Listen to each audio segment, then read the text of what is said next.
get some water.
Good morning, good afternoon. It's great to welcome you all here in our fourth session of the webinar series, Roots of Resilience, How Paths to Resilience, How Communities Design a Future. Culture, Climate and Action. This is our event, and we're talking about the future we want. We're going to invite today three representatives from three initiatives. One from Factum Foundation in Spain, who uses digital technologies to preserve cultural heritage from many parts of the world.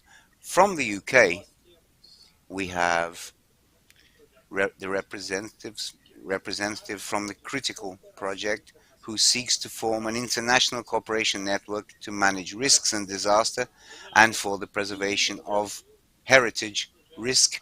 And from Brazil, we have the Águas Potiguaras representative, who seeks to preserve the rivers from the areas of the state of Paraíba in the Tanguá area. Before we move on, for those who have arrived today, who are watching our cycle of seminars today, I'd like to emphasize that this is a research project financed by the Arts and Humanities Council from the UK, which is held by PPP, People's Palace Project, supported by Inhotim Project, many artistic organizations from the Iron Ore Square from Minas Gerais State, and also University of Manchester. For our brilliant presentations today about these projects, I we will be counting today on Ferdinand Saumarez, who is developing a very interesting project at Factum Foundation, Spain. Ferdinand is a technical specialist, project developer, and curator of rock art related projects. He has been involved in this work since 2014. He took part in the first artistic residency in Xingu in 2017, where he made some 3D records of everything in that area. This is also carried out by People's Palace Projects at Queen Mary's University, London. Then we will make the website available not just for Factum, but from other projects and organizations represented in today's webinar. We also have Kate Crowley from the University of Edinburgh, UK. She's a co-director of the Edinburgh Climate Change Institute and a professor in climate risks and resilience. She is also in the Critical Project, which manages risks to impact cultural heritage. Through this international cooperation of ours today, Kate and her project have been working in the UK, Sri Lanka, and Africa and South Africa. We will also make Critical website available. Finally, we also have contribution from Poran Potiguara. Poran is an indigenous leader. He was born in the settlement of Tanguá, the Tanguá community.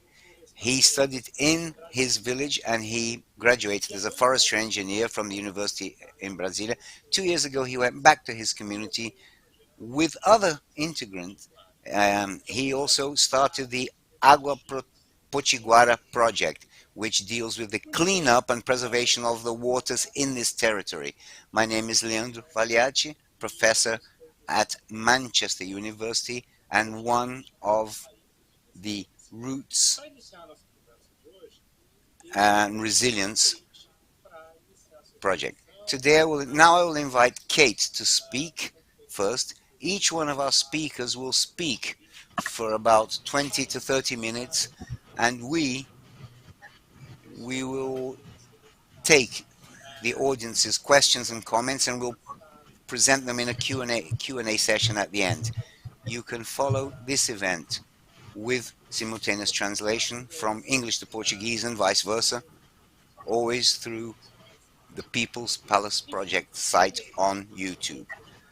So now we'll invite Kate, then Poran, and Ferdinand last. Kate, you have the floor, and thanks very much for accepting to be here with us today. Thank you so much. I'll just wait for my slides to come up. I think they should be appearing soon. Ah, perfect. There we go. Fantastic. So I'm really privileged to be asked to talk to you all today. I'm going to be talking to you about this research project called Critical, and it's coming to the end at the moment, so we're just at the stage of bringing our results together, and so it's a lovely moment for us to be able to share what we found and also what we hope to do going forwards. So we're really looking at cultural heritage as a tool for local level adaptation to climate change. But as I talk about the project, this can also be relevant for wider disaster risk management and community level disaster risk reduction. Next slide, please. So the Critical project was also presented at the last seminar in this series, and so I'll be taking this discussion further and explaining a little bit more about some of the key findings and policy recommendations that we have. But I want to highlight that the entire project was to try and bring different voices together around cultural heritage and adaptation. And so it's really very much a team effort, and we've been very, very fortunate to have some incredible researchers join us on this research team. So I'm based at the University of Edinburgh in Scotland, but we have had research collaborators who are based in Sri Lanka, Indonesia, and South Africa join us as well. And so the project is called Critical, and what this stands for is Cultural Heritage Risk and Impact Tools for Integrated and Collaborative Learning. And so a big part of this project is about identifying interesting stories and telling those stories and sharing our lessons. So by presenting today, this is all part of our project, and it's really important to us. Next slide, please. So the project itself has three core elements, which is illustrated there in the diagram. At the centre, we wanted to explore heritage, vulnerability and values. Then the wider, slightly lighter circle, we wanted to explore whether this can connect to risk modelling. So important risk assessments that underpin adaptation. And then finally, encompassing all of this, we wanted to make sure that we were sharing our understanding, our methods, and our lessons. And so also building capacity building tools. So learning tools and sharing tools, which I'll talk about a bit later. So we aimed to challenge the narrative on conventional thinking around risk assessment and also heritage. So risk assessment is fundamentally what we consider the first step towards adaptation planning and implementation. However, it's often very limited, and cultural heritage is often completely forgotten in these risk assessments that are carried out by local government or private or public sector bodies. And where it is considered, it's often considered in a very limited way. So it's not necessarily looking beyond built structures. It doesn't necessarily include local level voices or opinions. And so you could argue that it's not really very comprehensive. And so missing elements in risk assessments are related to culture, people's participation, and also critically what we're seeing at the moment is that there are very few clear pathways from risk assessment through to implementation and actual change on the ground that we need to see. So we're really struggling in terms of making progress on climate change adaptation. We're struggling here in Scotland, and we're struggling all over the world. And we need some pretty radical changes to the way we think about adaptation so that we can actually start to see progress in reducing people's vulnerability and building their capacity to live and thrive under the changing climate that we're seeing currently. Next slide, please.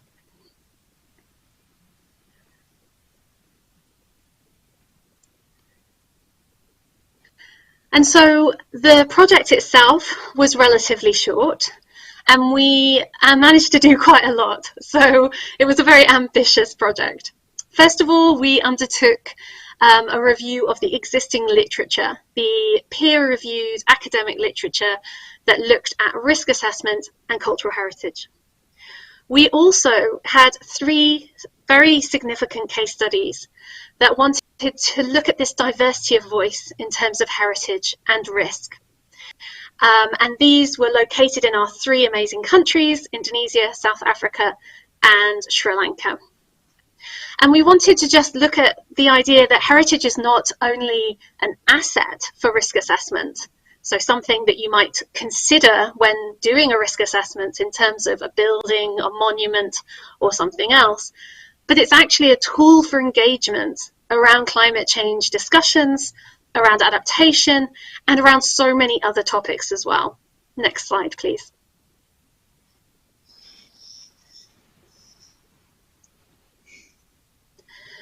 So the synthesis of literature that we carried out at the beginning of this process is just about to be published, and we're very excited that we're able to do that. And we'll happily share the link with this group and the wider stakeholders who are interested. This was a very rapid review, so I would argue that it wasn't a very in-depth analysis of all possible literature, because that's really, really challenging to do. But we did manage to pull together quite a few papers that attempted to apply a risk assessment framework to heritage sites or heritage assets. Next slide, please. And so our main findings here was that there was a significant lack of research examining intangible cultural heritage. So this is the practices, the belief systems, and the customs that people have, the things that really motivate us to take action and what drives our everyday beliefs. So these were largely ignored in the current risk assessments within the academic literature. There was also a focus on exposure to hazards rather than actually looking at trying to understand vulnerability or capacity. Capacity was largely completely missing. There was also very few consistent definitions across these papers. And so it was actually very difficult to understand what people meant by vulnerability when they were talking about it. There was also very minimal engagement with local communities in the process or the methodologies that were applied. Quite often when people talked about participation, they actually were talking about experts in the heritage sector, professionals who are employed in the sector, rather than local people living and interacting every day with the hazards they face or the cultural heritage sites that they live nearby. And so community engagement was very minimal. There was also a big bias towards research in Europe and North America, and the global majority were largely ignored. Next slide, please. And so this gave us a real drive to take forwards our research, and it gave us the real evidence to suggest that what we were looking at was really important. And so we have these 3 case studies. Here is a slide about our South African case study. Here we start at a very small scale. This is a very small settlement of only 100 or so people who live in a very marginalized place, very difficult, arid environment, quite far from local amenities and cities. And this settlement was particularly important for us because it was the first restitution case in South Africa following apartheid. So their land had been taken away from them, and in 1996 it was given back. But many of the promises that were made to support those local people when they came back to their town of Elandsglough fell through. And so now, decades down the line, people are still very poor, the community is quite fractured, and now they're also experiencing the impacts of climate change. So some of their traditional knowledge was lost during this time where they were removed from their land. And so we have a situation here of very highly vulnerable people trying to build back a community that was lost to them, taken away from them.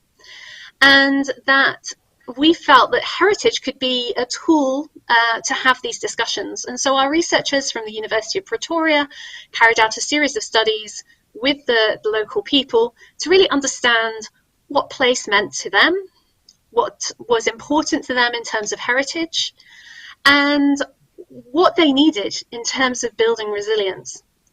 It was an incredibly powerful piece of work, and as you can see, one of our researchers there embracing one of the local people, this was a community that had very little external input, and they were really asking for help. And so one of our key outcomes here relates very specifically to the South African case study, which illustrates that these communities, very isolated communities, have very little access to climate information. And if you have very little information, then it's very difficult to make decisions and come together as a community. The other thing that brought this community together was around food heritage. And so there's an idea to also start to encourage intergenerational discussions on food heritage. So the task for this community is to use their heritage as a capacity toolkit to kind of build back and share the knowledge that has been lost, but also to look to the future. And hopefully going forwards, we would love to continue working with this community, bring more climate information to this community and encourage those discussions to take place. Next slide, please. In Indonesia, we kind of broaden the scale a little bit. So here we're looking at a city scale. Our researchers at UGM, University Gadjah Mada, have looked at asking the question, what is heritage? And what they found was that the river running through the city is the heritage asset. And so something that is both tangible and intangible is very exciting. The river tells a story. It tells the story of what they call the cosmological axis of Yogyakarta city. And this reflects the incredible Javanese culture that is at the heart of Indonesian life. And here the river tells its own story of change over time. And you have urban, maybe slum dwellers that are living alongside the edges of the river. They are affected by significant hazards, some of which originate from the volcano that is just to the north of the city. And they have a very intricate relationship with the river system. But the river itself is being slowly polluted by urbanization. And so here the researchers realized there was an opportunity to use heritage and discuss heritage so that people can start engaging with the river and start thinking about the river as a place to be protected rather than polluted. So there is an opportunity here for river restoration, and also a wider opportunity because the city itself is applying for World Heritage status. Now, for many of us, we think World Heritage status is a positive thing, but actually in the two case studies that I'm explaining here, there is a danger that actually having UNESCO World Heritage status may be detrimental for the people who are living and interacting with that environment. In South Africa, it limits people's access to land and therefore traditional ways of gathering food and making a livelihood. In Yogyakarta, there's a large proportion of the story of the river being missed out in terms of the World Heritage application, including those geological hazards that originate from the volcano. And our researchers are working hard to try and make sure that that is on the table, on the discussion table around the World Heritage status for the city. Next slide, please. In Sri Lanka, we broaden the scale even further. So our amazing researcher, Dolma Karunathna, has been working across multiple provinces in Sri Lanka. So she's really taken an island-wide approach. And she's also been looking very specifically at water management systems as a core focus of heritage, and looking at environmental folklore, women's knowledge and voice, and exploring this opportunity for sharing that knowledge across the communities, but also highlighting and empowering those women to share their stories, their knowledge, their experience, their traditional coping mechanisms with us and with the wider stakeholders. And this has been a really powerful case study. I would say that Dr. Dolma has managed to really pull out a key narrative, which is that although women are often seen as vulnerable in terms of climate change and other major risks, actually they hold a huge amount of environmental knowledge. They are the linchpins of the community, and we really need to sort of raise their voice. Next slide, please. So the next few slides will just summarize really some of our key findings. One of the most important things is that we need to recognize that heritage is dynamic. It changes over time, and we should not preserve things in its static form right now, today. We need to make sure that whatever we put in place allows heritage to grow and change. And in some cases, this might even mean losing some of our heritage.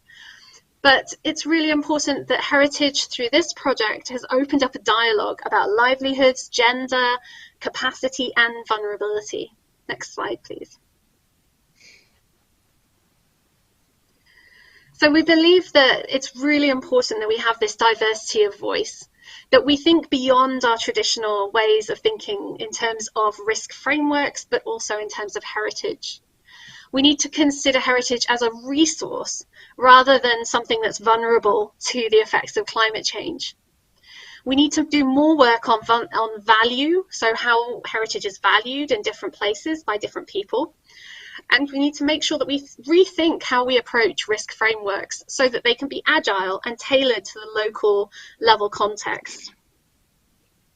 Next slide, please. And so the project really has been amazing. It's really changed our view on risk assessment, and it really has highlighted this big gap in local level engagement. It's also highlighted this gap in people's access to climate information and data so they can make decisions. But it's been an amazing journey, and it's brought together an interdisciplinary group of researchers, and they've really worked hard to put out a range of material, including a forthcoming free e-learning course on cultural heritage and climate change adaptation. Next slide, please. And we have many recommendations from this project, but I wanted to highlight just these three. And I would love to hear people's points of view on whether they think that this reflects something that they've seen in their research or their work. So we'd really like to make sure that we support the role of heritage for adaptive capacity and resilience building, that we continue working in this field and continue to explore and take a step back from maybe our preconceived ideas of what heritage might be, that we enable access to and dialogue around climate change information for people living in isolated and marginalized settlements, and that we expand the resources for local level adaptation through heritage driven by risk assessments. So we need more work to be done on this. And if we're going to be successful in adapting to climate change, we need to make sure that all the tools and resources that we create are available to those who need it the most. And I'll leave it there. So the final slide is just to say thank you so much for listening. And I look forward to hearing your questions.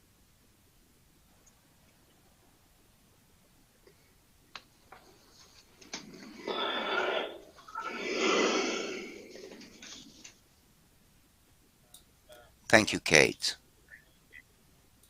Very strong, important intervention, and we will have a lot to discuss at the end for sure. I'd just like to emphasize that we are getting questions in to be read to the speakers at the end of today's session. So whoever is interested in asking anything, or asking Kate or Poran or Ferdinand anything, please write down your questions and send them in the chat room, and I'll read them at the end.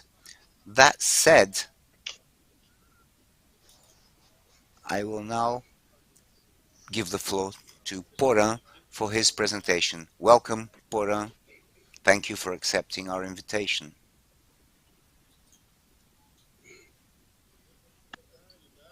Thank you for the opportunity. Good morning to Brazil. Good afternoon for those who are in Europe. My name is Poran Potiguara. I'm a forestry engineer. I'm from the Potiguara people from the state of Paraíba. I'm part of the Águas Potiguara Waters, Águas Potiguara project. I'm one of the founders, and I have taken on its coordination with my team.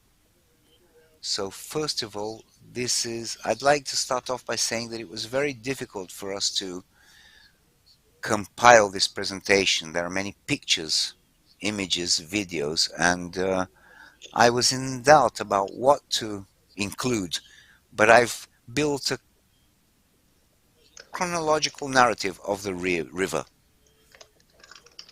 So, first of all, I will locate you here, I'll situate you. The Potiguara indigenous people has 20,000 representing it, who live here in the state of Paraíba, in the northeast of Brazil. We are the only people on the coast who have remained in their original area since discovery. There is a report by Americo Vespucci who mentioning a document mapping out Brazil in 1500, and it reached our region. It was a bay, and there was confrontation, and he decided to name this place Baía da Traição, Treason Bay, which is the name till today. So my people, Potiguara, are the only coastal people, so to speak, who have not existed or left their area since this 1500 report. So we were here where we are today. We have always been here, which shows how much our ancestors, how well they resisted, and how we are currently resisting to maintain our presence and to maintain ourselves alive with our culture, our tradition, in a country which has gone through and is going through so much colonization and disrespect. Potiguara, in the Tupi language, means shrimp eater. And our people has this tradition of eating shrimp, eating a lot of shrimp. We have our territory marked. We live in 3 indigenous lands. 2 of them are homologated, which is the process that concludes marking the lands, the territory in Brazil. One of them is still in the process since 2007. So this is a general overview before we start to talk about the river. It's funny because I ask yourselves, how much is a river worth? How much would you pay to have a river in your house or in your farm? Or if you could build a river, how much would you pay for that? And our community is always here, and we've been going through processes all the time, every day. And we depend on the river. Let's take this next slide, please. We depend on the river. So there comes a time when we didn't use the river for social use anymore. The river is abandoned, quote unquote. It is a river that suffered a long time, that's now a straight line river, so it lost its original canal with the curves. And automatically this gives natural control to sedimentation. And so we lose this control. In the 1990s, our river went through this processes with machinery, and the purpose was to control the waters. We don't know exactly what happened, but the course of the river changed and it started to lose a lot, including the capacity to control sedimentation in a natural way. And our people is a people that has always used the river for planting. We have two very well-defined periods in our communities, the rainy period and the non-rainy period. The rainy period starts in around April, goes to August, and this rainy period in our tradition of planting, we planted in the area above the river, the one that doesn't flood, it's close to the houses, and in the non-rainy river from the period from September to March, we used to plant in the margins of the river, and this automatically generates care with drainage. If you plant close to the river, and this plantation is flooded because the river is sedimented, or water flow is obstructed, you lose your plantation because it will flood and the roots will rotten. In the case of manioc, it will spoil the fruit, the root of the manioc. Next slide, please. And our river was in a situation like you see in the picture. Almost 30 years it was abandoned, it was not cared for because the river, our community was not planting in that area. We're not dependent on the river anymore to use water for social consumption, to bathe, to drink. So we started not to use the river anymore.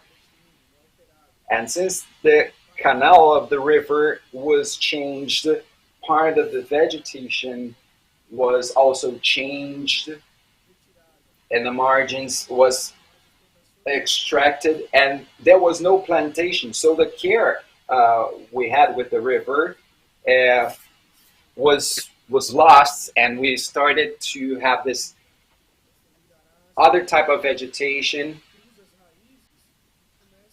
This type of plant crosses roots and starts to block the flow. So not only the water, but also sediments.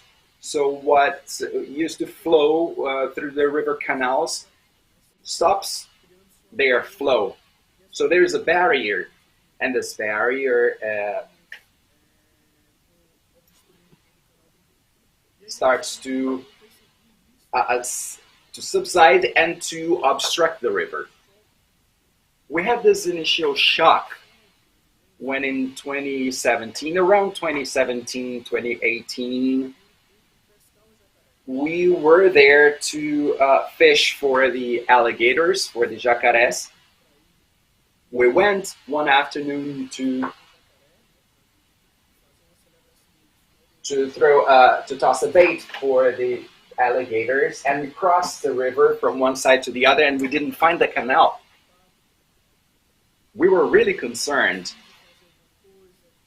We realized we needed to do something. We needed to take action. We needed to bring our river back to us. And during the pandemic, specifically in 2020,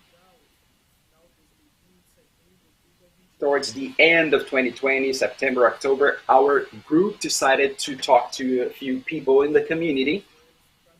We called this our seniors to teach us and to open the river again, to give life back to the river.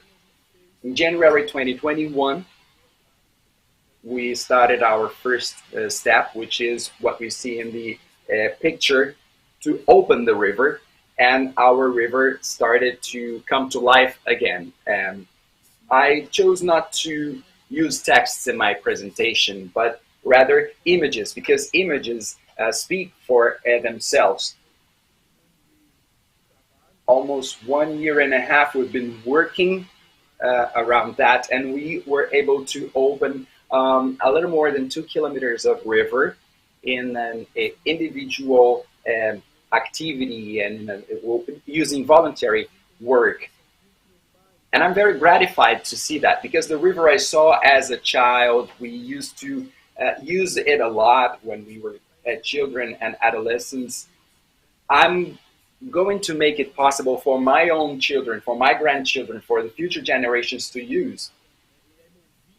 So it is moved by that, moved by the willing to see the river breathe back again.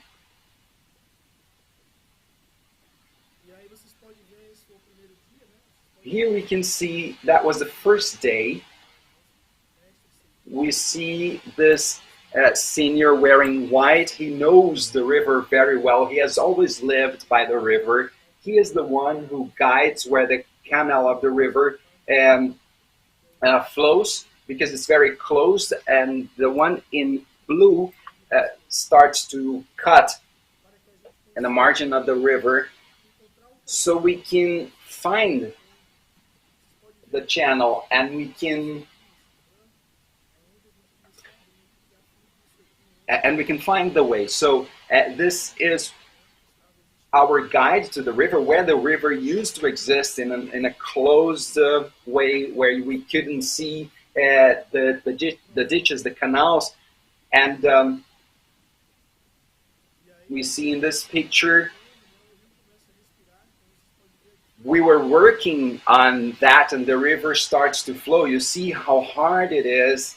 The instruments we used, the hoe, and it's this is not waste. There's no excessive waste. We don't find refrigerators or plastic bags as we see in the drainage in the cities, but we see that this is part of the crossed routes. The river is silted up. We see it. This is what we call the mud that accumulates, and the river doesn't flow because the canal is not defined. Next slide, please. And as we open the way, as we see in the background of this image, we have the river defined, and that's the same area of the images before that. This was January 2021. The river starts to come back to life and starts to breathe. Our project is motivated by that, and we've been getting this whole repercussion because we want our river back.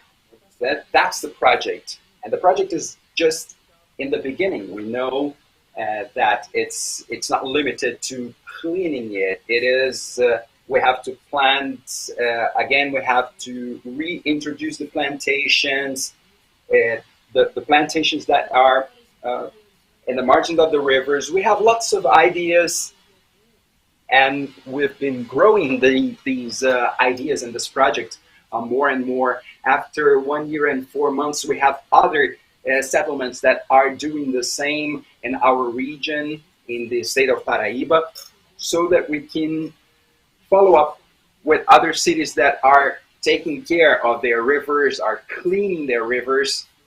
And that's the influence of the project we began over a year ago. So this is very gratifying. We can really disseminate the idea and plant the seed that we need to take care of rivers, because we need to take care of people's lives.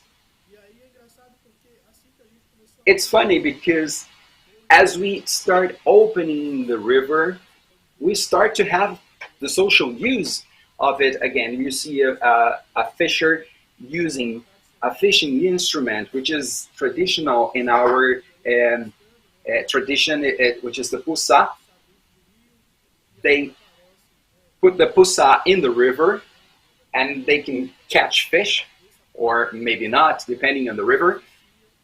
And here in the past, it was completely closed. The same image we saw before, it was very closed, and now the river is coming back to life, starts to have social use. The community starts using the river not only to fish, but also to bathe. So the river becomes important again. We start to have this proximity of the Potiguara community, and the community starts using the river again.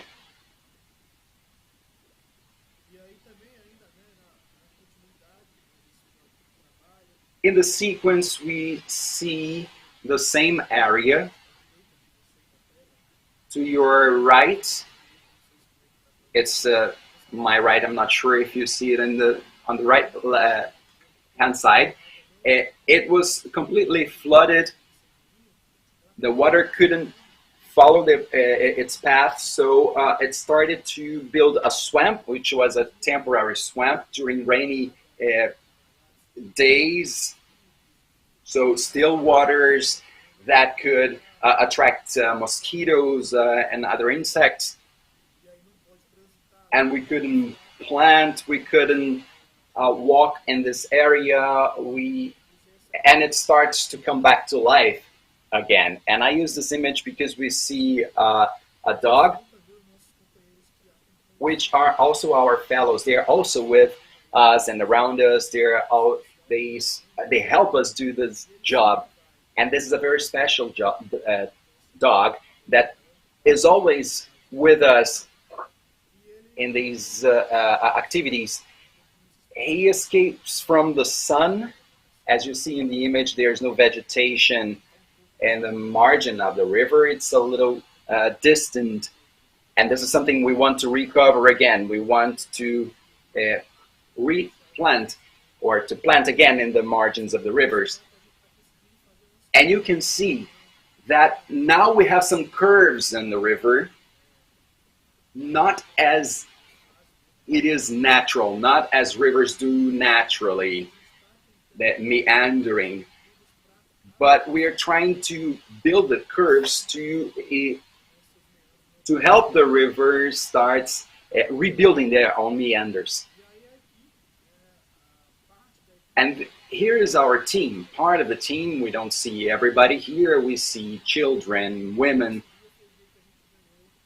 And this is the day when we got our materials, our individual protection equipment. It is a voluntary project, and it is not supported by institutions. It is not working autonomously, or it is working autonomously, but we had this get together, which is rare, which is with a jararaca snake that almost bit one of our members, and we were very scared because we didn't wear gloves, we didn't have decent equipment, and we were using our own instruments. And we started a campaign on social network, and we got support from people who donated things, and NGOs helped us with boots and with adequate clothes and knives, and our project gets renewed breath. It's funny because we've been working for 1 year and 5 months, and we didn't have a serious accident like a bite of any animal. This shows how much we know our territory and how much the sacred river protects us. so as not to allow that we run risks and go through serious accidents. What we see in this image is the plants that can grow up to 3 meters, and our river is split here, or the work is split into parts. There is one person that cuts vegetation so we can see the river canal, and the one that comes behind, the one wearing pink, that is in the river cutting grass, cutting the silts. We started to plant here on the margin of the river. On my right-hand side, we see that that plant that we brought for experimenting.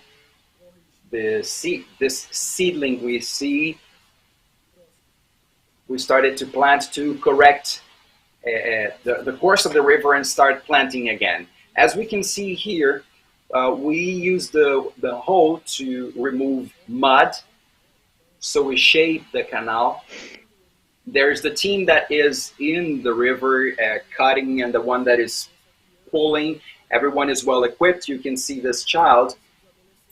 It's interesting because children and adolescents, they want to be there.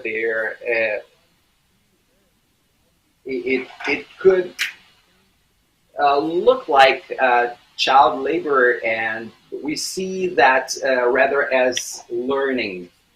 I remember one day we said in 30 years and 40 years, you'll be the ones to do that. This is Mateus.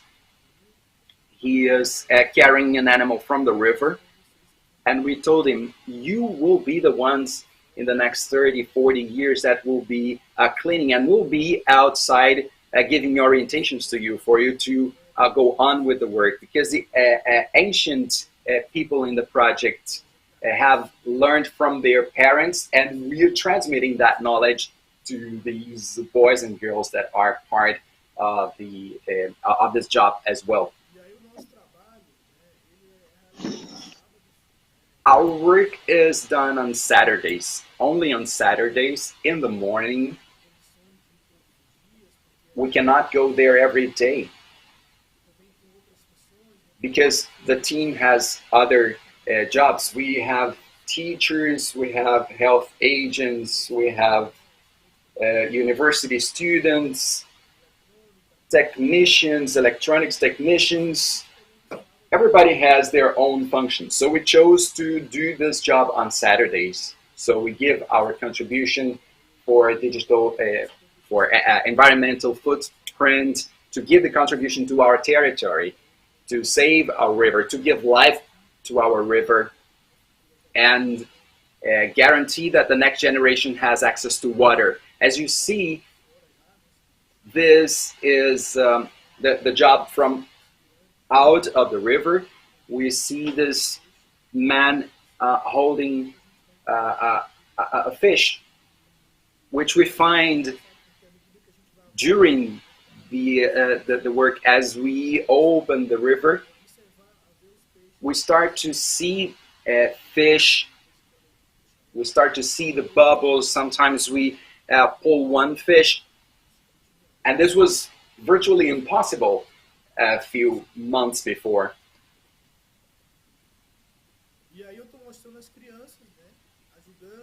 Here I show the children and how they help us. They don't work hard, but they give their contribution and learn a lot. This is part of the Indigenous education. We are giving capacity to these people to become Potiguara citizens. They see our concern with the river and the job we're doing, and this will surely be reproduced when it comes, when they have the chance to do so.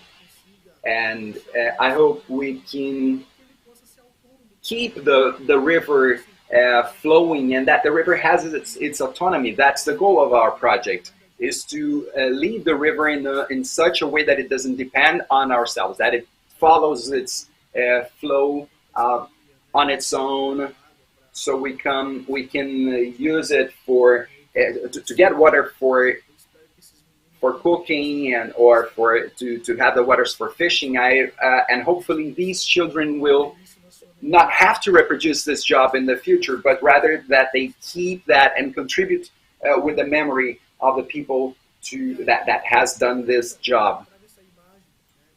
I also bring this image to show you that it is the same dog in the previous image, but it's also some entertainment moment. You see the dog crosses the river, and it shows how much working in this activity is not only something boring, something hard that we have to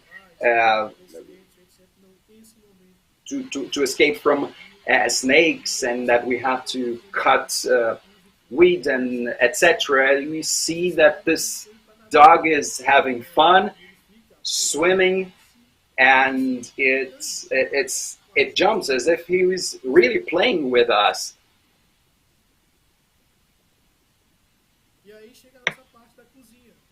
And also our cooking time. Our food is made in a voluntary basis. We receive donations from internet followers, people who know the project and want to help. And this is one way of helping us, is donating food to guarantee that everybody has food. Everybody working here also helps in the kitchen. Sometimes I myself go there and help in the kitchen. And we always close our job at 12 noon. So we start 7:30, around 8, and we finish at 12. And it's good to emphasize that, because there's not a plan like we need to open 10 meters. No, we go and do according to our energy of the day. Some days we open 100 meters, and some days we only open 10 meters. Everybody was tired, or the work was harder. We had the visit of the whole team and the indigenous agents, the health agents. And on that day, we opened 200, 300 meters in a single morning. That was crazy, but the whole activity is voluntary, as I said, and it's moved by people's willingness to see the river come back to life. And we see that senior man there with the alligator. He had recently was his birthday, and we also have the chance to celebrate birthdays. So we have this feeling that we are a family at the end of the day. The Potiguara is a family that is taking care of a river, that treats our river as a child or as a parent, because the river is older than we are. So we are taking care of our father or our mother, so they can guarantee life to his children, to the children's, to the river's children. And also a bathing moment here. The water has changed already, so we can use it to bathe, swim, and it's very pleasant to use the river. And this image had a lot of buzz in the social media, because we saw how the river has recovered, how it has changed, how life has come back to the river, and it is all about voluntary work. It's all moved by our willpower. so that one day when we're down or when we're lazy, we just go there, we just jump in the river and bathe and swim and connect with nature. Next slide, please. And here is something that we also propose, which goes beyond practical work. We decided to create what we call illustrations that shows the story of the river, and it can be used in schools. We have gotten feedback from schools that have used the material to teach about the importance of the river, about the importance of taking care of the river. So this is already in the social media, in our Instagram account.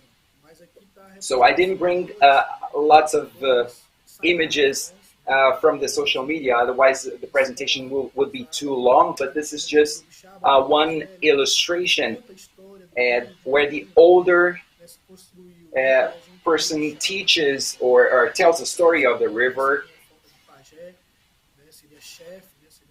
He is like the chief of the community, and the younger one is what we call the caíra, that we also that we depict as with traditional clothes, the cocar, the head adornment. And we thought, or we planned to create a story, the cartoons, but as something very close to our life, to our real life. There is another illustration depicting a woman, and the Kipiara is one of our sacred women from the river. She's going to bring us, this is a spoiler, she'll bring the story of how the river was dragged and how it was before the drainage. And so this is the World Water Day, and you see the cacique, the chief, saying, rivers are the blood of the earth, so we need to keep it alive. So to keep the life of the earth, we need to keep the life of the rivers, we need to keep the plants, we cannot have our veins blocked, otherwise we'll have a stroke and we'll die. So our earth needs to live, and for our earth to live, it is necessary that our rivers are alive.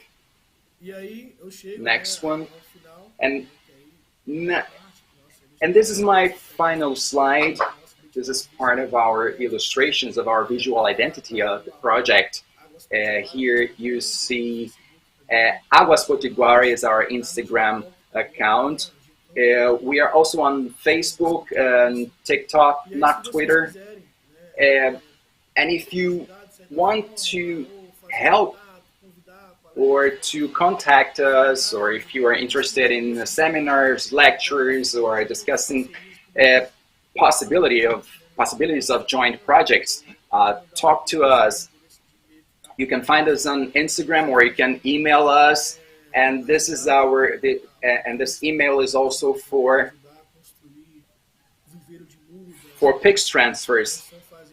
And if you want to help and if you want to support us, you are always welcome to send a PIX transfer to Águas Potiguara. We are worried about our river.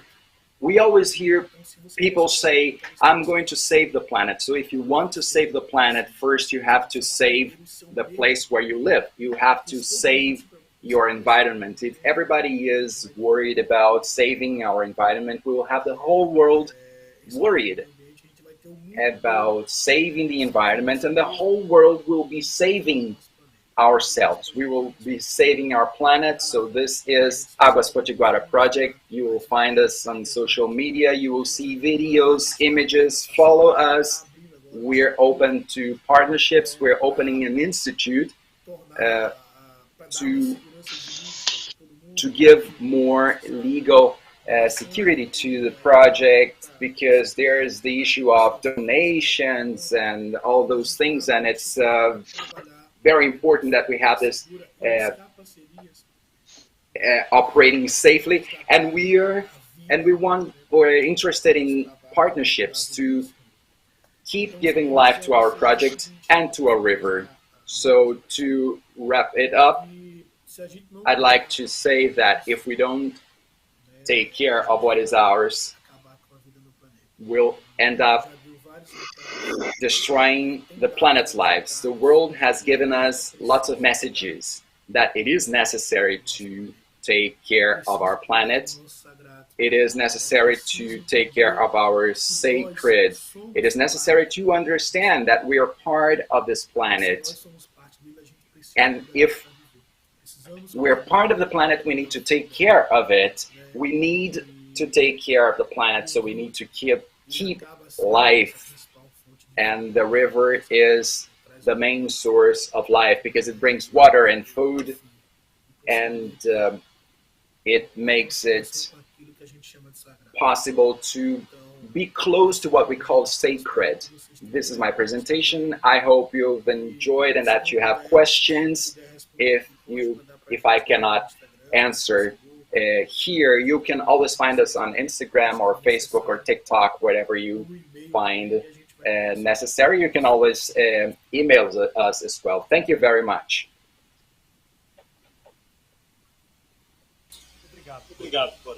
Thank you, Poran.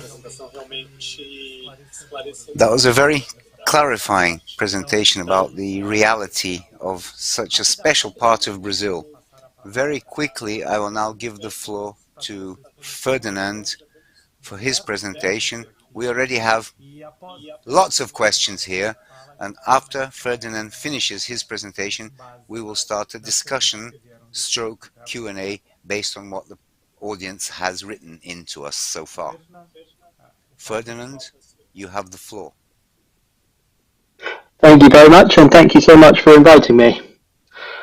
So, I want to start by giving a little bit of background about what Factum Foundation does, before I move on to talk more specifically about two projects I've been heavily involved with, and which I think speak to the theme of this seminar. Factum is really comprised of two parts.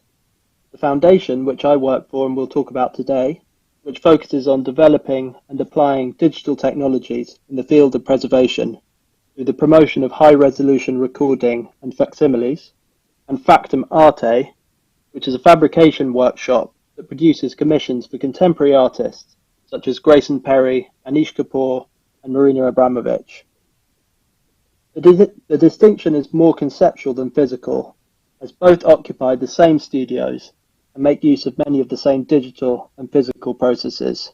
And, equally, we might work with a contemporary artist for the purpose of preservation, as is when People's Palace Projects invited us to the Xingu Indigenous territory to collaborate with the filmmaker Takuma Gwikuru. Why then do we make facsimiles of artworks at Factum? We need the first slide, by the way, or the second slide maybe already. I'm not sure if you're getting those. Well, perhaps the most vital, perhaps the most vital reason is preserving a record of the original when it is under threat. I started working for Factum back in 2014, and over the next couple of years, the world witnessed some of the shocking acts of violence against cultural heritage sites perpetrated by members of ISIS, in Nimrud in 2015, then in Palmyra in 2016. Nimrud is a good example because Factum was going to travel there back in 2005 to 3D scan some of the Lamassu, Assyrian winged bulls, for a project we had to record fragments from the throne room of Ashurbanipal II. Unfortunately, it was deemed too unsafe, so we didn't. But had we gone, the loss of those sculptures would have been awful, but not quite so total. Some of the plaster casts that were produced for that project were sent to Mosul and were also destroyed by ISIS, and ISIS also tried to sell back others onto the antiquities market. Next slide, please. Another reason that we copy artworks is to share them. Although Factum uses the most up-to-date digital technologies, what we are doing has an extremely long pedigree.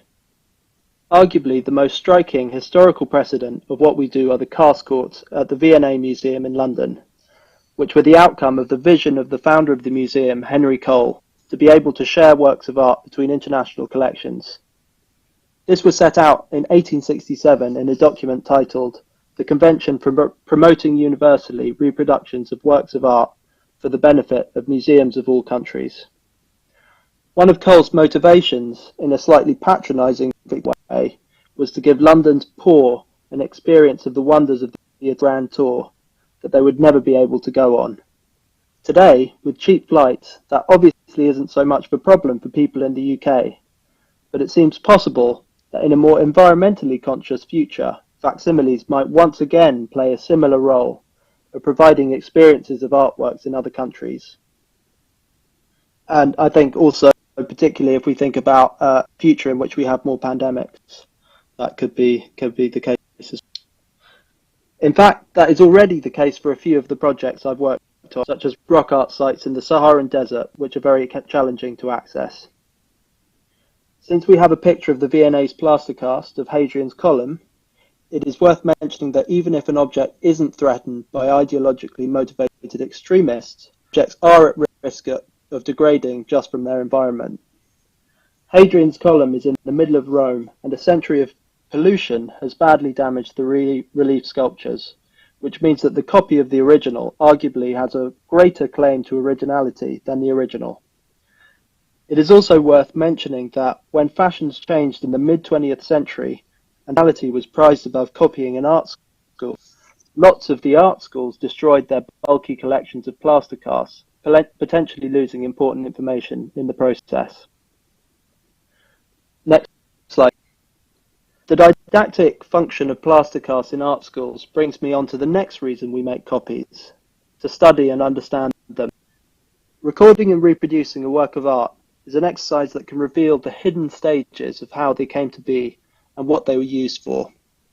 On the left is an image of the Hereford Mappa Mundi, our 3D scans of which suggested that it was created on its current backing board, as the pouncing marks on the map corresponded with the marks on the wooden board. It can also reveal how works of art have changed. Most of the works of art that we look at in museums can't be seen strictly as originals, because the process of restoration fundamentally alters them. A very good example of this are the pictures.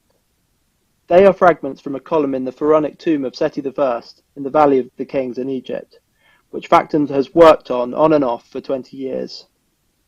After Giovanni Belzoni discovered it in 1817, many fragments were removed and ended up in different international collections. They now look completely different both from each other and the original. Making high-resolution records of artworks doesn't stop the effects of time, but it can preserve snapshots of a lifespan in an artwork and provide an area of experimentation that does not damage or alter the original. For example, in our facsimile of the tomb of Seti I, we produced a section which speculatively reconstructed the colour from the watercolours dating from soon after the discovery. Next slide, please. Finally, we believe that facsimiles have an important role to play in one of the most controversial topics in the art world today: restitution. The most famous and contentious example of this are the Elgin or Parthenon marbles, depending on your viewpoint. Adam Lowe, the director of Factum, suggestion of how to deal with this situation is to allow us to make copies of them, then to get representatives from the Greek and UK governments to choose which ones they think are real to keep. In the centre of the slide is a picture of a moai from Easter Island. We actually had a project there just before COVID hit, and I hadn't realised that they literally call it the stolen one. Another picture there is Dan Hicks's recent book, The Brutish Museums, which is about the Benin bronzes that were looted during the British 1890s punitive expedition that destroyed a living culture. Factum is currently involved in discussions with the new Edo Museum of West African Art, designed by David Adjaye, which is being built to receive the bronze back to discussions about digitization. Facsimiles emphasize the importance of sharing rather than ownership in all of these debates. There are limits to this, however, which I would fully acknowledge. For example, the Rapa Nui in Easter Island literally see the Moai as ancestors. The actual stone contains the spirit, so a copy is not a substitution. I'd now like to talk in a little bit more detail about how these various issues manifest in two projects that I've been involved in. Next slide.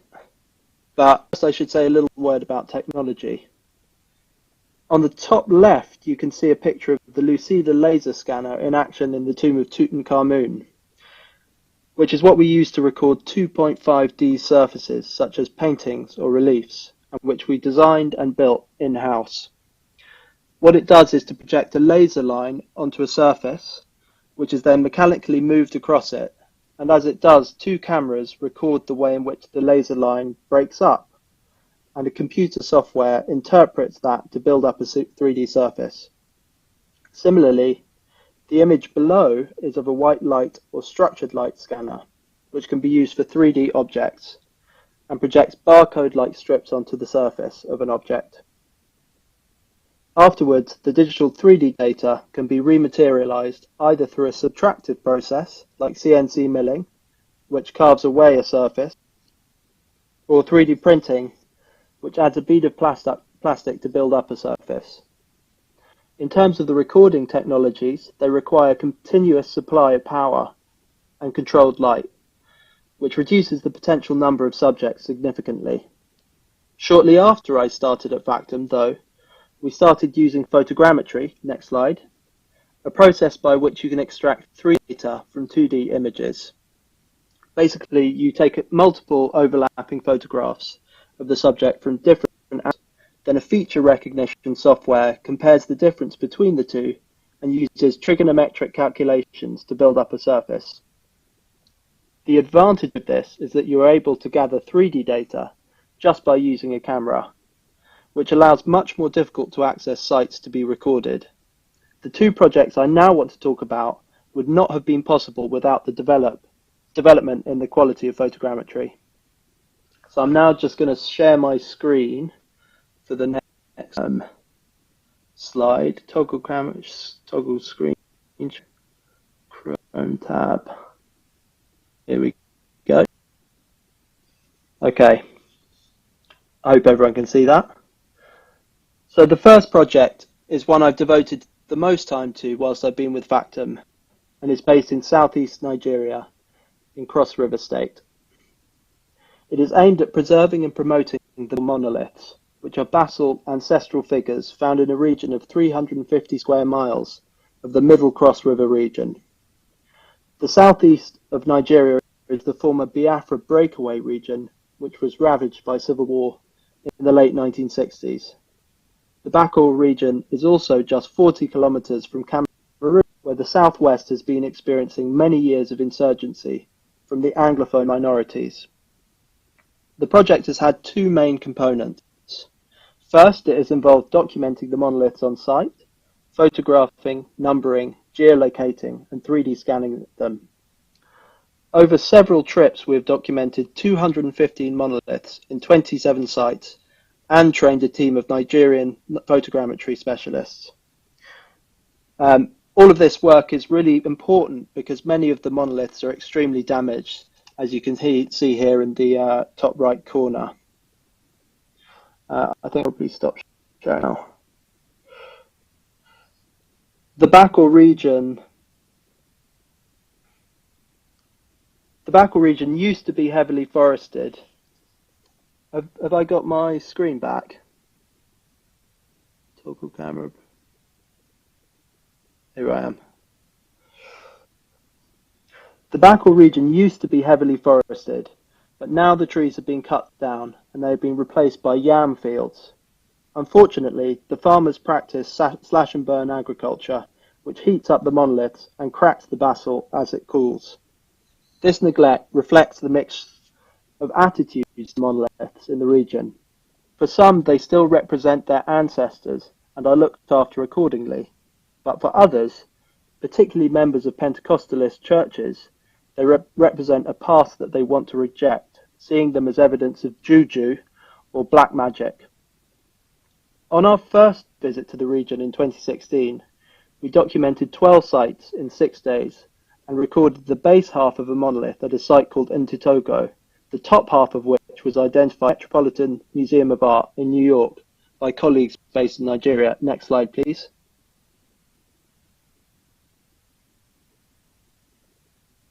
So you can see on the far left is the picture of it, and the base on the second from the left.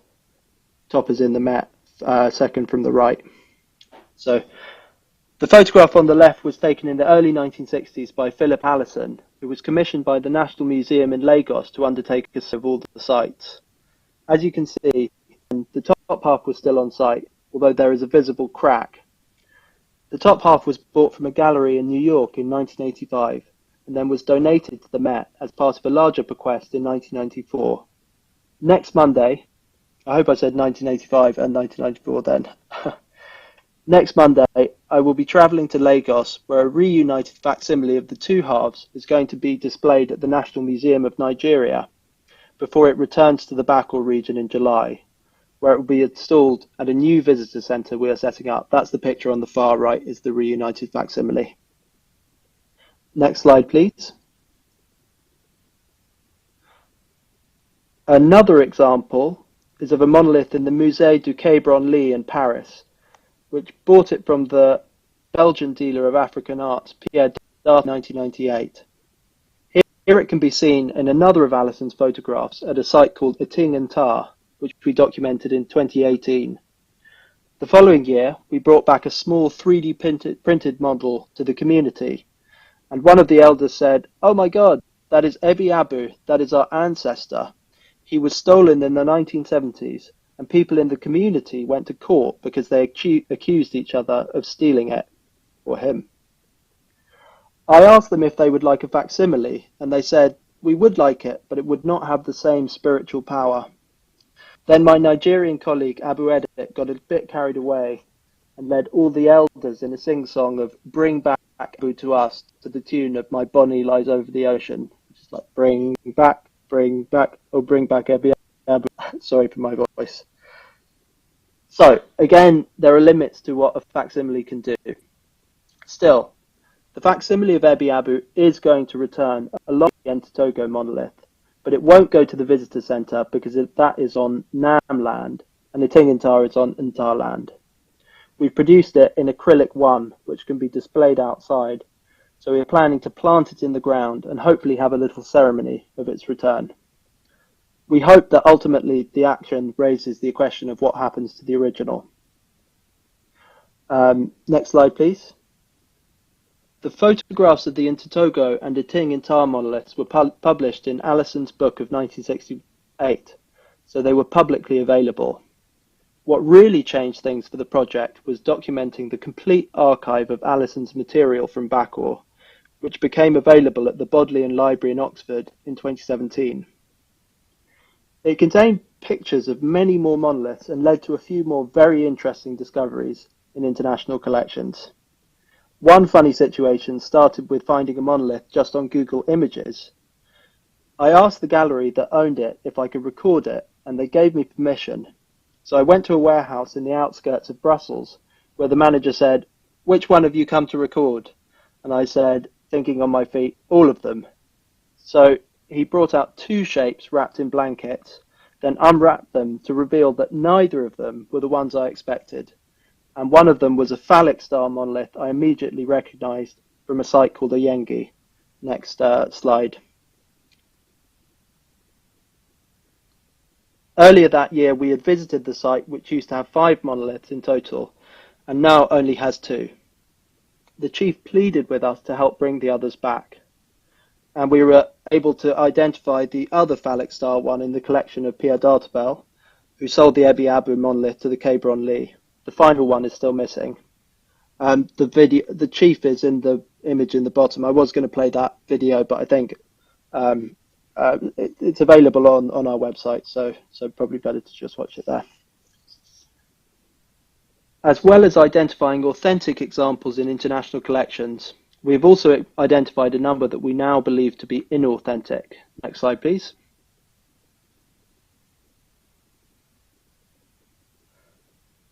Ironically enough, the only monolith owned by the British Museum is almost certainly a fake, as can be seen by the fact that it is carved from granite rather than basalt.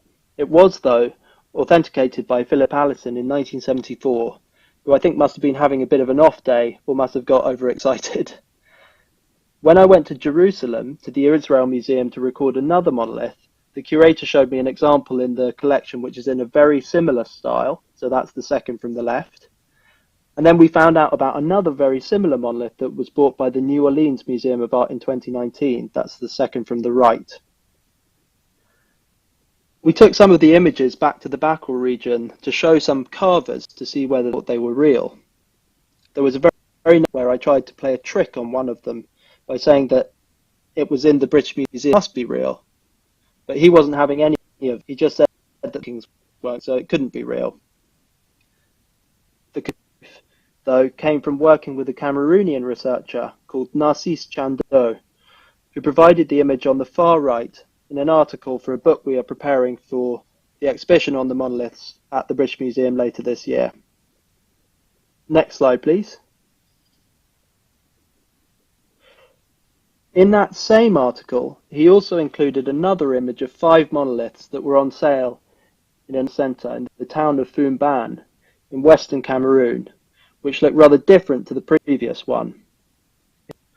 These looked like they could have come straight out of Philip Allison. As it turns out, he was absolutely correct. Going back to the Bodleian archives, I was able to identify 2 of them. One came from a site called Manden, that's the pair on the right, and the other from a site called Eganonquo, the pair in the centre. After we install the exhibition at the National Museum in Lagos next week, I'm going to be travelling to Cameroon to go with Narcisse to Foumban to try and bring back those monoliths. I'm particularly interested to visit the town because I recently bought a book about Villa I mentioned earlier, Pierre Data, and it said that his first ever trip to buy African arts was to none other than Foumban, and that he made multiple trips there in the early 1970s. In other words, the period following the Biafran Civil War, when the southeast of Nigeria was devastated and people were desperate and selling their cultural heritage to survive. Next slide, please. I want to conclude my discussion of the Bakul monoliths by talking a little bit more about a cultural practice in the southeast of Nigeria that is all about resilience and that relates to the monoliths. During our work in Cross River State, I came into contact with an American researcher called Ivor Miller, who was attached to the University of Calabar. He had started his work in Cuba, studying the Abaquar secret society, then had traced its origins back to southeastern Nigeria to the Ekpe leopard society, which is an initiatory society that administered justice in the pre-colonial era. He has written a fantastic article for our book, which is about the use of anthropomorphic, though not carved monoliths, Ekpe rituals. Many people in the Bakul region believe that the markings on the monoliths relate to a symbolic language used in Ekpe, which is called Nsibidi. Next page, please. Next slide, please. You can also see here some of the scarification patterns of people in photographs from the early 1960s in Bakul, which correspond with markings on the monoliths. Ekpe was brought over to Cuba by enslaved cross-riverians in the Middle Passage, where it transformed into Abaquar. Ivor was initiated into Abaquar in Cuba, and then when he went to Nigeria, he astonished the Ekpe community by calling out Abaquar chants that are still used in Ekpe. The relationship between the next slide. The relationship between the two is exemplified by this 1972 record by the Cuban percussionist Mongo Santa Maria, which features Abaquar chants on some of the songs and has a cross-river myth, which is now in the museum in Lagos on the front cover. So, Ekpe and Abaquar provide a nice geographical route from West Africa to the Americas, and to the next project I want to talk about, which grew out of the work that we did with People's Palette Projects in Jingu in 2017. So next slide, please. Okay, yeah, that's a video, so great. As I said earlier, we were invited there to work with Takuma Kwikuru in a similar way to the work that we do with other contemporary artists. We went there with a range of different 3D recording technologies, as well as sound recording equipment. In many ways, it was quite a challenging project for Factum, because lots of the subjects we work with come from a very static, Western idea of cultural heritage that prizes the material product over the process. Whereas in Xingu, the emphasis isn't so much on the unique object, it is about what that object's function is. For example, some of the beautiful feather decorations aren't inherently important because they are those precise feathers. They can degrade and be discarded because the whole thing can be remade. What is important is their meaning and function in the dances. Nevertheless, we did end up working on something that I think reflects the tension. We made a complete LiDAR scan of the whole village because we were told that the whole thing was about to move to a distant site because one of the okas had been struck by lightning, not just once, but twice, apparently. So it seemed like a good idea to preserve a snapshot of it at that moment in time. I think we can go to the next slide. The following year, Factum's sound engineer, Nathan Mann, went out to stay with another community in Xingu called the Wauja. He lived with the singer and historian called the Kari Wauja, recording an album of his songs. During Nathan's time with the Kari, he heard a lot about a cave with petroglyphs called Kamakuaka. The name refers to the mythical founder of the Wauja people. And the petroglyphs in the cave both are the markings left by Kamakuaka and tell the story of his adventures. Nathan came back and told us about this, and we all agreed that it would be very important to record. It also fitted well into the more static paradigm of cultural heritage that Factum is used to working in. We arranged to visit the site in September 2018, but when we arrived at the cave, we discovered, we need to go to the next slide. Forward, I think.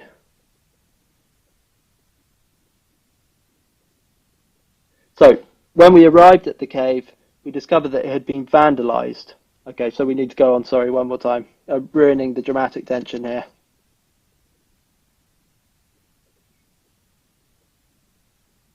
Okay. So someone had systematically hacked out most of the markings with what looked like a 1-inch chisel, and worse, it looked like it had happened quite recently. The Wauja gathered up the fragments for protection because they see the stone itself as having extremely powerful magical properties. Next slide. Since we had gone all that way, we decided to record the cave in its vandalized site. We quickly started to think about how we should respond to this terrible act of violence and started to discuss the idea of using the 3D scan data to reconstruct the cave. The process of this was a fascinating one. It first involved gathering all previous photographic documentation of the site.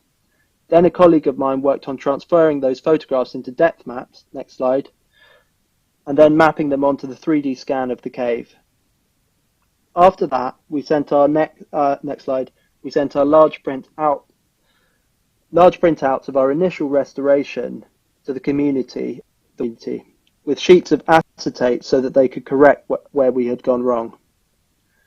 These were then assimilated into the 3D model and then printed and cast to make a one-to-one facsimile of the cave. Next slide. The result combines cutting-edge digital technology with the collective memory of the Wauja. In autumn 2019, we invited Akari to Madrid to launch the cave and to tell the stories of Kamakuaka next to the original. The next stage of the project is to try and take the facsimile back to Xingu and install it at the Wauja's Major Pialaga, next slide, where it can continue to play the role of instructing children and the community children about their history. My colleague Nathan Mann is also developing a VR experience, next slide, that can be used with the facsimile of the cave, that can bring the myths to life and animate the petroglyphs. I think this is ultimately why Factum makes facsimiles, to bring history to life. In Xingu, history is all that stands between the Wauja's right to their land and the agribusiness interests that wish to erase them from it. Thank you.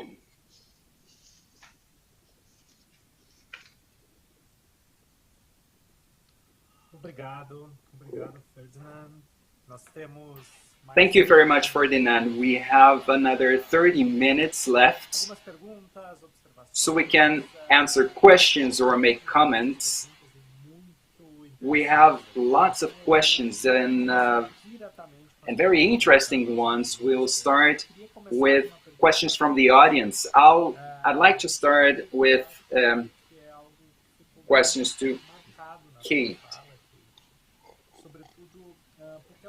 Something that was outstanding in your talk, which is very important to talk about our today's approach to preservation of cultural heritage. What we consider heritage is something static, is something that needs to be preserved by its condition of historical wealth, of the values, things that need to be preserved. But you mentioned a concept which is of high relevance, which is the dynamic character of cultural heritage. And in this context we live, of building values through different media, through technological media, Karina from Porto Alegre asks, how can we guarantee that the preservation of cultural heritage respects and also captures its dynamic character?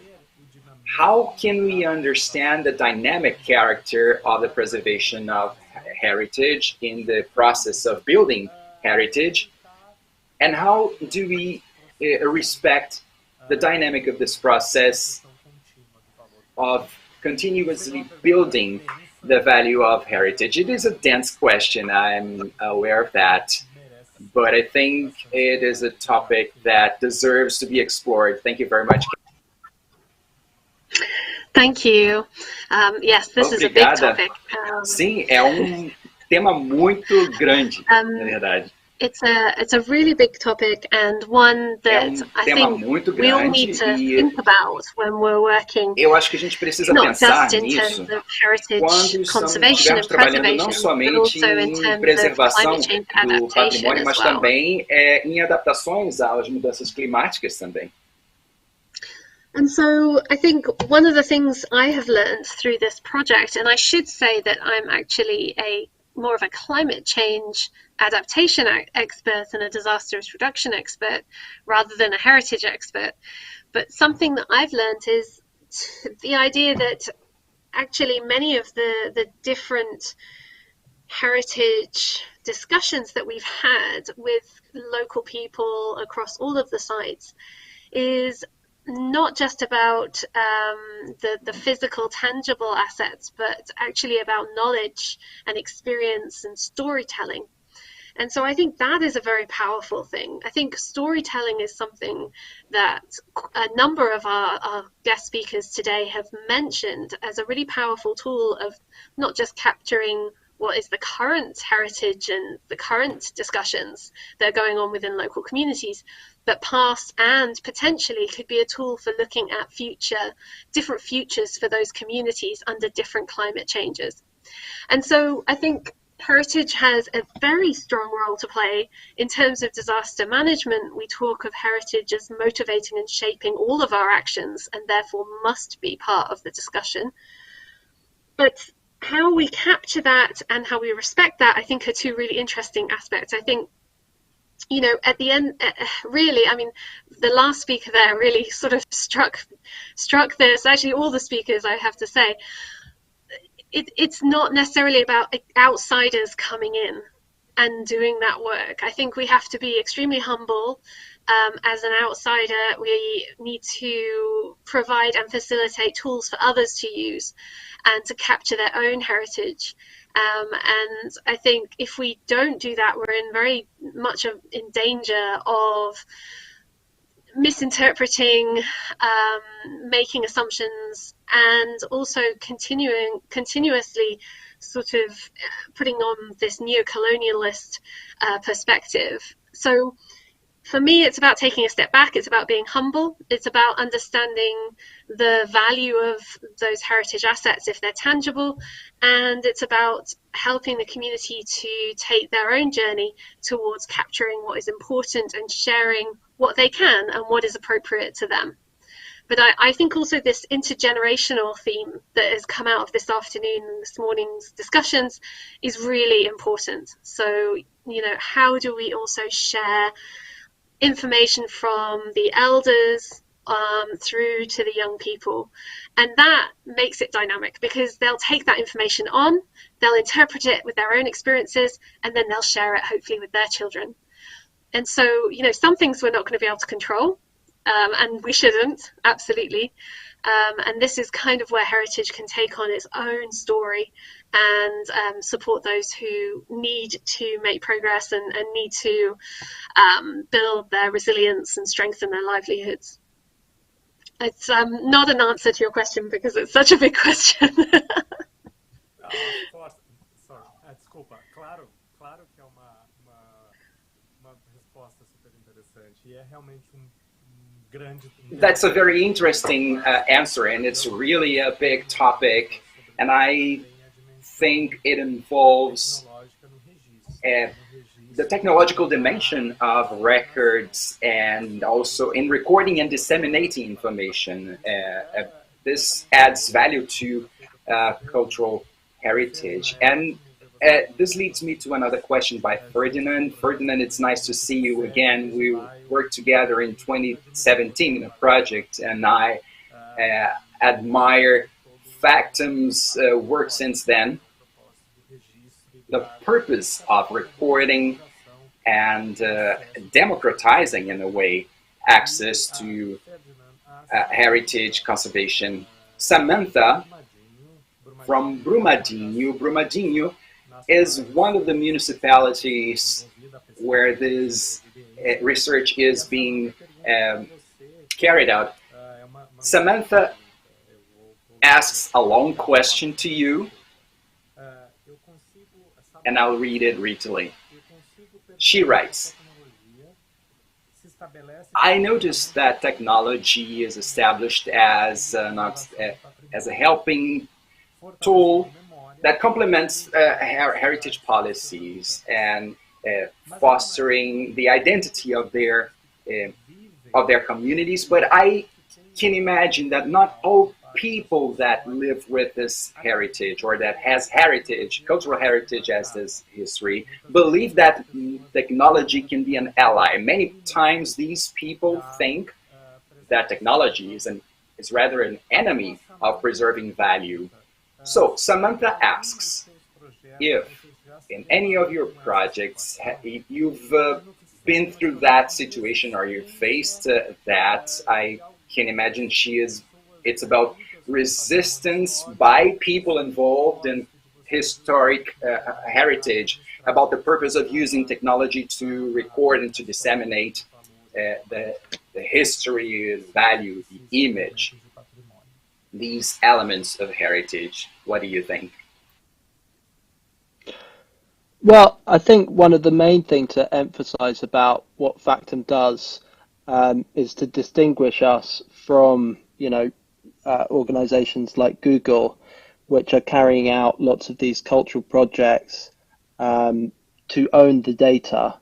And, they'll be recording, say, books, or, they do things with 3D scanning as well, but they have ownership over that data. Whereas Factum is always gives the ownership of the data to the cultural heritage custodians.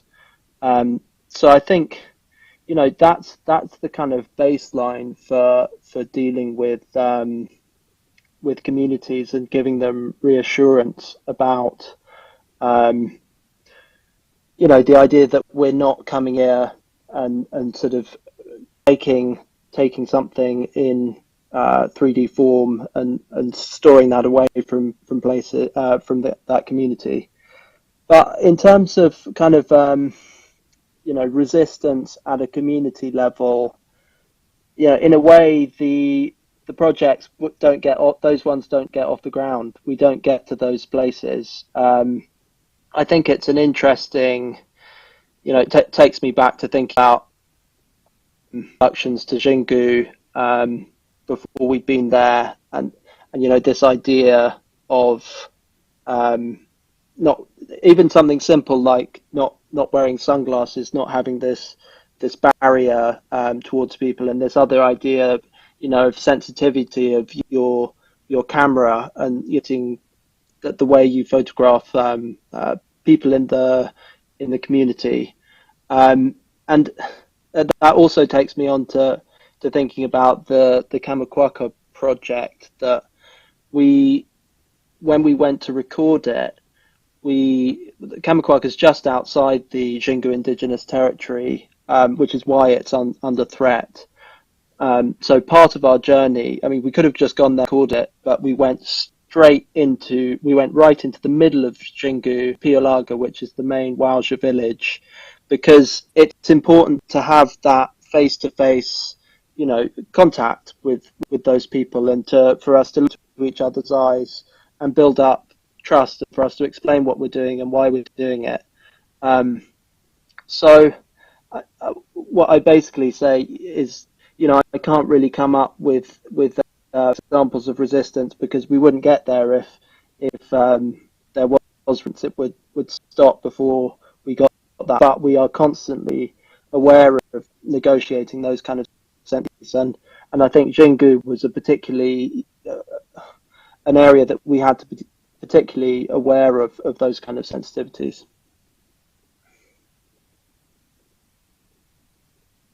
Obrigado, Ferdinand. Você usou uma palavra que ela é... Thank you, Ferdinand. You used the word that I was thinking. I'm not sure if we have a translation into English, that which is custodians. And this is something interesting, because it brings us to that idea that all people that in a way live around historic heritage, and they have a feeling for that, and for that material heritage. These people, they are not only responsible for preserving the heritage, but they are the ones that give value to it. So this is a very interesting idea, which leads me to think about what Poran was mentioning, and I'll take a link of that to bring some aspects, to bring some questions to Poran. We have lots of questions here, and I'll start with a question by Renata Vilaça. She's from Belo Horizonte. This is also a municipality in Belo Horizonte, Brazil. It's the capital city of the state of Minas Gerais. She asks, how can we think and recover urban rivers? And I'll add something to her question. It's not only about the environmental heritage. The river also brings activities connected to it, which are activities linked with the identity. We have lots of examples of activities that create social behaviors and add some value. Her question is, do you have an idea of how can we recover urban rivers? It is a difficult question, but if the questions were easy, we wouldn't need to have such a qualified team as you people here. Good. Renata, I think the first step is not to treat urban rivers as a deposit of waste and trash. If residents in the city understand that rivers are not places to throw garbage and waste, we start the process of preserving it. And the next step is to have this awareness that the river is part of that environment, and that that river can be used for bathing. You can use it for picnics around it, or get-togethers around it. So you give the value of the river that it really deserves.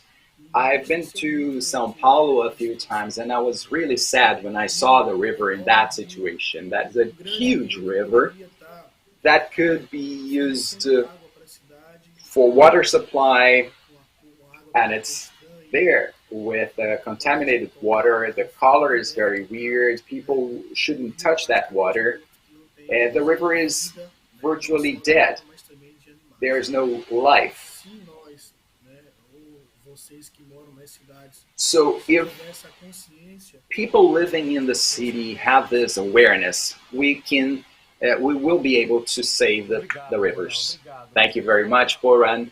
We have another question that I think it is interesting, since this is a conference and a research project that puts together specialists and thinkers in Brazil and the UK. This question is also for Poran, and it is about a discussion here in Brazil. I think you could talk about it. Fred's question is from Nova Lima. First of all, he expresses his congratulations to your work. And recently we had the Indigenous Peoples Day, and which is disputed by the Indigenous community. Could you talk about it? That's a day to celebrate Indigenous people. It's a national holiday, the moderator says. Yeah, first of all, thank you for the congratulations. And the Indigenous Peoples Day has been changed by Janaína Guapijana, a federal representative who is an indigenous woman.